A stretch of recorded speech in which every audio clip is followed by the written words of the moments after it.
убежден, что главный двигатель успеха – это знание. Учиться нужно нам всем. Это должно стать нормой жизни для каждого якутянина в любом возрасте. Поэтому я поручил правительству республики совместно с органами местного самоуправления, федеральными научными образовательными организациями создать все условия для развития и реализации потенциала каждого человека, от детей до пожилых людей. В системе общего образования поставлена задача до 2024 года войти в число 15 лучших регионов России по качеству образования. Создавая условия для развития детей, мы должны исходить из того, что каждый ребенок талантлив и одарен. В 2019 году завершится строительство международной артиллерийской школы.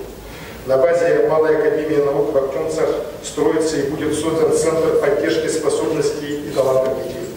Круглогодичный центр «Полярная звезда», ориентированный на мировые стандарты, работая с одаренными детьми, откроется на частные средства в Северной Мозаике в поселке Табакан. Вместе с IT-лицеем, который должен быть открыт здесь, в городе Якутске, эти центры станут опорными точками новой образовательной сети, нацеленной на обеспечение равного доступа детей всей республики к самым передовым знаниям и возможностям самоорганизации. Сфера образования должна отвечать темпам развития науки и технологий. Поэтому особое внимание будет обращено на создание технопарков и центров цифрового образования для детей муниципальных образований республики. Для организации грамотной профориентации стартует проектная инициатива «Рабочая элита», направленная на подготовку конкурентоспособного человека труда через создание цифровой образовательной среды системы профтехобразования.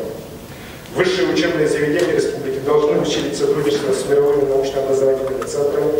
Сближение с лидерами в научной сфере позволит превратить Якутию в один из кластеров качественного образования и развития человеческого капитала. В республике будет продолжено масштабное строительство детских садов. В том числе при федеральной поддержке на эти цели планируется направить порядка 3 миллиардов. Будем строить новые школы, в первую очередь, конечно же, взамен аварийных, которых у нас, к сожалению, еще немало. В зоне особого внимания в части строительства новых школ, конечно же, будет и наша столица, город Якутск, где проблема нехватки школьных мест на сегодня самая острая.